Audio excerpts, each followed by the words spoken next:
All Awesome. right, All we're right, live.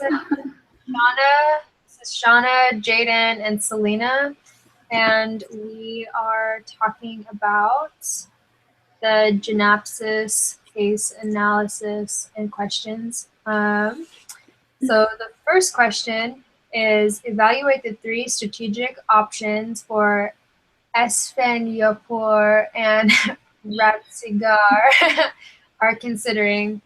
What has to be true about the market, competitors, and the company's operating performance for each to be successful. So just to give like a little recap on what those three different models were, is the first model, it said that GenapSys would sell sequencers and test cartridges containing the microchip that DNA was placed on to the existing market of customers, and differentiate on faster sequencing time and the flexibility this gave customers to pursue additional projects. So for that first one, we will discuss the market, what the market has to look like, the competition, and the company's operating performance. So wasn't that the traditional sales strategy is what they had called that first type? So let's see. They wanted to sell to major research firms because there was already a demand, and their market was basically low cost, would attract like smaller companies as well, so they could get more of the market. The Razor and Razor one that would attract small companies. The traditional machine price would be at $40,000, which would just be barely below the competition. And then the cartridge is 500 to 1,000 each time, so that's how they wanted to make their money, right?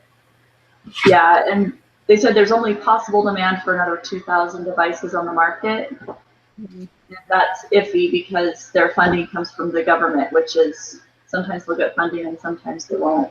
Yeah, I remember they also said the competitors control the market, so like if they went low price, then the competitors could also do that. Mm-hmm. And just since they're already established as a brand, people would naturally go with the more established brand if the prices are the same. Exactly. They said that their market would be major research institutions, pharmaceutical firms, and labs that offer diagnostic tests. So they wouldn't be expanding the market if they don't go with the traditional sales strategy. Right. In addition to that, it said customers therefore choose sequencers that match their needs. So the market is highly also based off of like just what people are looking for, just the demand of everything. Yeah. Should we go on to the next one then? We're just talking about the risks. Yeah, I mean, I guess the major risk that I saw was just that the competitors could crush them. Yeah, but they're already being served by other brands, and what's the incentive for them to change, or even will the government give them funding to change when they already have a sequencer? Yeah, I saw that as their biggest downfall if they did that. Yeah. I don't know. Did you guys see did you think there were other really big issues with that? Those were the main things that I read that they brought up themselves. Yeah. I don't think this plan has a lot of room for growth. How so? Well, because expanding their market necessarily. Yeah, their machine prices, it's not that affordable for the the smaller companies. And so if we're looking at it as there's only 2,000 possible cells, but there's 50,000 people, where did I read that? 50,000 molecular research labs. I mean, you're looking at a market of 2,000 or a potential market of 50,000. If you price your machine at 40,000, you're reducing your potential market. And I don't think that that's going to grow at a substantial rate, that it's going to be a extreme long-term, because government grants are going to buy you one machine. They're not going to say, okay, another one next year. I mean, you look at schools, how slowly they get funding. I think they're not going to be updating all that often. I don't know, they might make money off of the selling of their cartridges. Yeah, because $1,000 is a decent amount for them to sell that for. Yeah, and their service agreement is less than others. Yeah, they keep buying cartridges. Eventually, they get a positive cash flow, but you know, just depends. So I don't know. Not my favorite option. Should we go on to Razer and Razer Blade? Sure. Okay.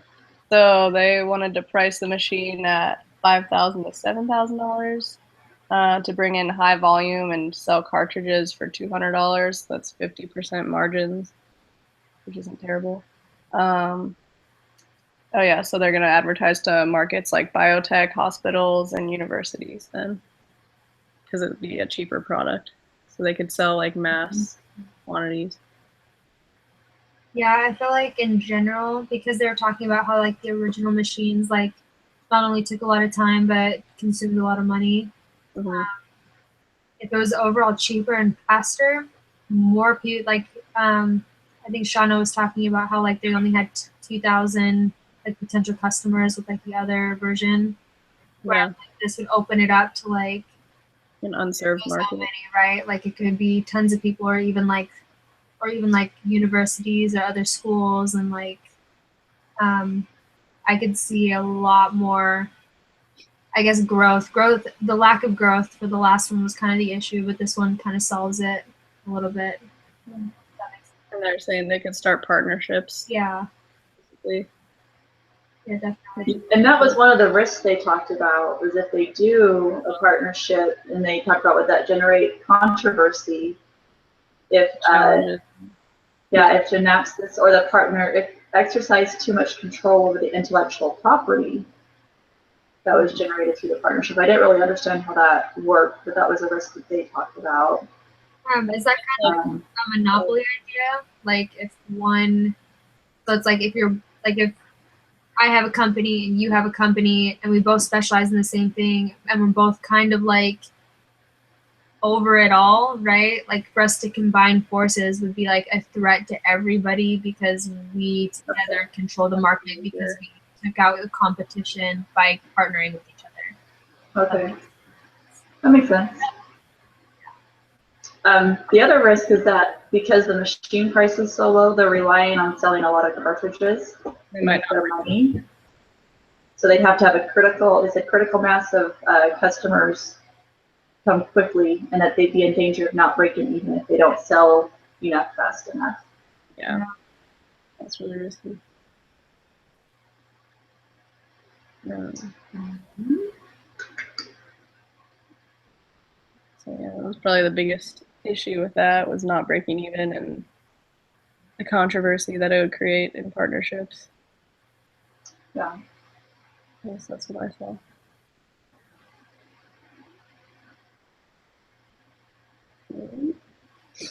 Oh, and the other thing you talked about, Selena, was the traditional one. They had the fear of the competition, just price cutting to match them and driving them out. With the Razer and Razer Blade, they'd be reaching out to a different market, so they felt like the competition wouldn't see them as a threat because they wouldn't be invading on their existing customers. They'd be opening up a new market, so it'd be kind of a safer way to go competition-wise. Yeah, they called it an unserved market, so it's not like it's their market necessarily. It's like one that hasn't been created yet. Yeah. So I mean, I guess that's a decent idea, but the whole not breaking even thing sounds really risky to me. Yeah. All right, move on to the data analytics side. Not selling, but collecting data in a database, which will lead to a global race for testing, like drugs and diseases and stuff like that. I thought this was like a really good idea. I like this one. This is the one I picked too. Yeah, because customers buy Genius for $3,000, or they can lease it for $2,000. Then cartridges are $100 or $50 to $100. And then basically they just do like a subscription fee and service, and every time they use their Genius machines, they collect all the data from them. So it's like they're not even, I mean, they're getting like free information and then charging people to use it. I think it's kind of a good idea. Yeah. They'd be like the world leader and have all the information. I like that they said they'd be the Google or Amazon of DNA information for research. That's, Yeah. I mean, in the scientific world, that's amazing to have your hands on that much information. Yeah, I agree. That's true. And I also noted, like, just like a step further, companies who are trying to create like different cures for things or whatnot, or there's different, whatever it may be, like that's like a multi-billion-dollar industry, like the health industry. So like being able to like have access to that could be actually incredibly more valuable than they're anticipating. Yeah. That was just kind of like my, I guess, like step further kind of a take, if that makes sense. And they also. Well, and the one thing that, oh, go ahead. Go ahead. No, I'm finding my quote, so go ahead. Also saying that they would want royalties, so that would also help them in the end. So they'd eventually gain revenue through that and be cash positive. So I don't know. I feel like it's a long-term like plan. The other ones, like, they can keep selling and selling, but like eventually like most of the market's gonna have the product. And it's like there's not going to be like a huge need, they were saying, like a market turnover or something, and then they won't sell as much. But with this, it's like there's always going to be a need for people to understand like what's wrong with them or what a disease is, you know? And people are always going to want to know that. Yeah, totally. Well, and what I liked about the founder, I can't say his name, but he said he learned at an early age that money wasn't his driving point. He's like, I can always make money. His purpose, he said, was to fundamentally change the way healthcare was delivered to the patients. Yeah. And under this plan, he's hoping that eventually it would be that even us at home could have our own little machines and be able to track, like if we have diabetes or a heart disease or something, and be able to stay on top of it. And so I think that his goal isn't necessarily to become rich off of it, but to better the world. And I think that this plan does that. Yeah, it's most in line with his goals. Yeah. So it's the riskiest one for sure. Yeah. Significant investments, that's large overhead, and they need super wealthy investors with deep pockets, he was saying. So that would be. Because they've spent like, well, 3 years since he founded it, but before that, he started the idea back in 2004. So almost 10 years he's spent perfecting this and getting funding, and that's just for the machine. Yeah. And then the data analysis is a whole new business model where they'll have to have like IT groups to set up the computer-based website. They'll have to have research and development, figuring out HIPAA acts and patient privacy, and it's a whole lot more involved. So I think it postpones a possible launch date. Because the others are just selling a machine. This is so much more. Yeah. I remember I read in the beginning that they burn through $700,000 monthly. And I was like, oh my gosh. I was like, how are they investing like 4 million, 10 million, all this money? And they're like, but we burn through $700,000 every month. Like, yeah. That's so much money. This kind of business terrifies me. It's not what I would do. Neither. That's so much money. Yeah, it's really hard to like imagine like how they could ever make that money back like in a reasonable amount of time. Yeah.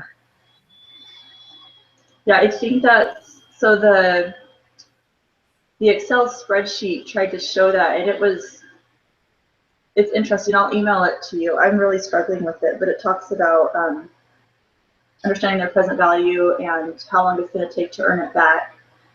And the traditional strategy with the numbers they have show that by 2016, they'll start having positive cash flow. And with the razor to razor blade one, they wouldn't have positive cash flow until 2023. About the same time as the data strategy, but the data strategy is going to be up to potentially 50,000, and it just says 50,000 potential dollars, but I don't know if that's in millions. Nowhere does it say. Oh, it doesn't add Where those. the razor would only be at 15,000. That's what's hard about the spreadsheet is it shows you like 20,000, 15,000, 10,000, and then down below it says you have an investor for 20 million. So I'm like, well, I don't know. The numbers don't make sense. But the data strategy for sure has the highest potential financially, but it's going to take, let me see, about 6 years longer before they start making positive cash flow. With the third strategy? Or which one? The third, yeah, the data strategy.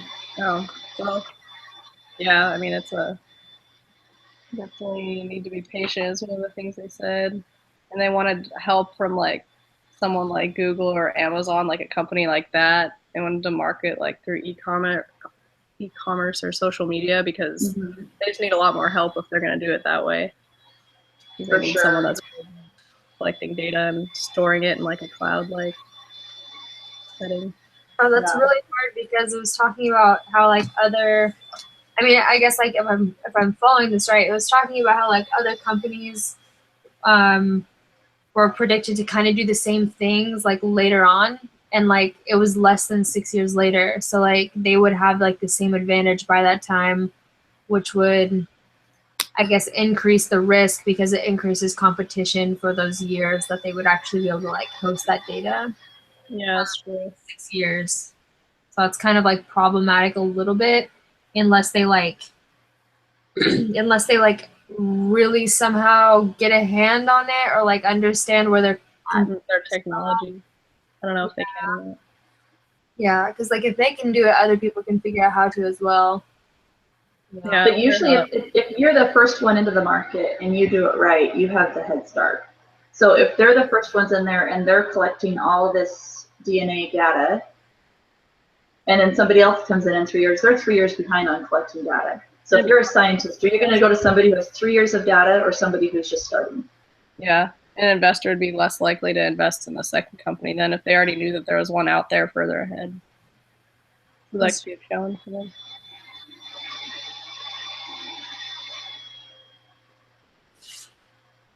You guys keep hearing that? Like every like couple minutes, there's like this like suction-y like loud sound, or is that just my computer? I don't hear it. Really? I totally. Like right now. Yeah. It's so you can hear it? Yeah, it literally sounds like a vacuum cleaner in the background. Really? Whistling. That's Weird. Huh. It is. I don't know if it's my computer humming or something, but I don't hear anything. It's so weird. I totally thought somebody was like vacuuming in their house this whole time. And then I was like, that's a long time to be vacuum cleaning though. That's the same area. Nope, I'm the only one home. Scary. Sorry, whatever it is. It's okay. All right, so We move on to the question that says which strategy maximizes the value. I think that's kind of what we talked about. Like we kind of, at least me and Shauna like the third idea. I don't know which one you like the most. No, I was thinking the third one too. Just in like terms of like flexibility and potential. Yeah. Although the risks are relatively obvious, but the other ones have good risk too. More actually. Is there any part of that question that we didn't address? Cash flow patterns. what could go wrong and well, we talked about what could go wrong, but I guess the consequences, if any of them go wrong, the consequences, all their years of time and money invested is lost. Yeah. I mean, they lose it to the competitors. Well, even also like his goal that talks about like wanting to like change the healthcare industry and like to advance, right? Like that would also be gone, which is probably, I mean, measuring in potential human life or money, like it's just a huge loss actually. Yeah. Definitely. Yeah. So given the opportunity, invest in one of the three strategies. I would obviously invest in the third one. So, See, that's funny because if it came to like me investing my money, I don't know which one I'd want to invest my money in. Like I can advise him that the third one's the best, but as an investor, it's a scary risk. Like it's a high risk, high potential, but I definitely couldn't do the second one because just the fact that there's such a high potential of not breaking even, I don't know if I could do it. Like yeah. I wouldn't get my money back then. Yeah, that's true. Like maybe the first one, but like I don't know. That's what I'm thinking is how do they go to potential investors and say, hey, I need tens of millions of dollars and I'm not going to be able to pay any of it back For a long time. for like not 6 ever. to 10 years before you get anything. Yeah, you might never get it back actually. So Yeah. That's crazy. Yeah. I couldn't do it. Not in this kind of market, at least. Well, then they talked about if you do get investors, how much of the company they own, potentially. Yeah, he needs to keep equity in the company if he's ever going to make money in it. So,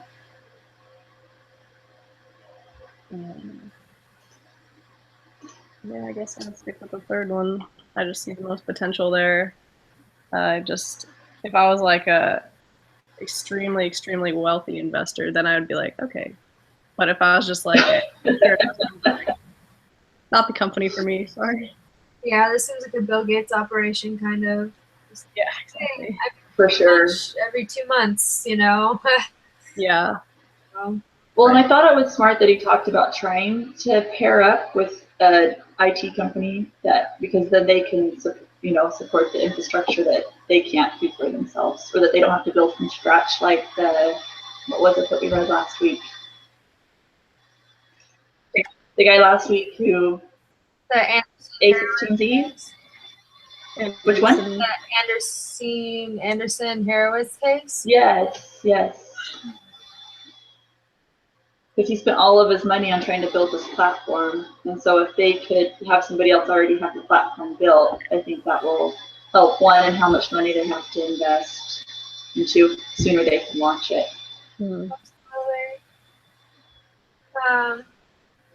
Alrighty, that was our last question then, right? Mm-hmm. Yes. So I think if it's okay with you guys, we're at a point where we can summarize, and then Shauna, you can have time to get to your next discussion. Sounds great. Awesome. So to summarize, am I just basically explaining like what the company is and what the strategies are, or just the company? So usually what I've seen people do is you just kind of, the first question, you summarize basic key points of what we discussed. So you just kind of go through the first one, summarize, second one. So just kind of glance at them and then just make key points of things you remember us discussing. Okay, I'm nervous. Yeah, the first time I did really bad, so don't worry about it. Okay, I messed this up, but okay. Really his way, he's not going to sit and watch our whole conversation. It's his way of just holding us accountable, saying, okay, you legitimately talk about it. So much pressure. Okay. I don't want to mess this up. All right. Here, is it still humming, and I'll mute mine? No. It might just be your computer then. Like, that's weird. You said that. Okay, I'll mute it just to be safe. Okay. Okay. Do I just start? Okay. I can't hear you. You're muted. Okay, here we go. Oh yeah, I was gonna say you can just say in summary, say our names, and then start summarizing. Okay, in summary, this is Shauna, Selena, and Jaden. This is the GenapSys case study. Basically, these two people, Efson and Ray Rastager, are a company that are selling a gene sequencer called Genius.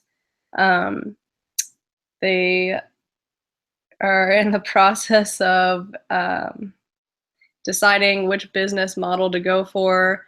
They could go for selling gene sequence cartridges to existing market, They could grow by selling machine at low price and charging more for cartridges, or they could sell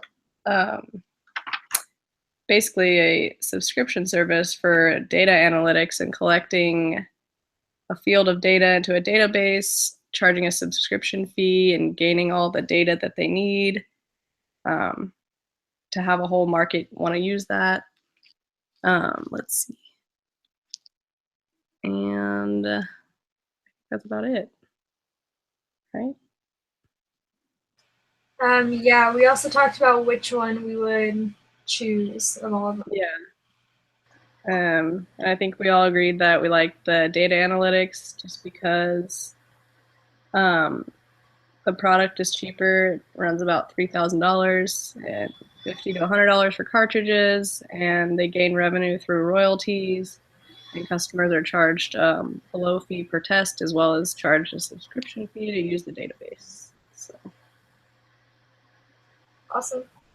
Sounds good. Thank you. Okay.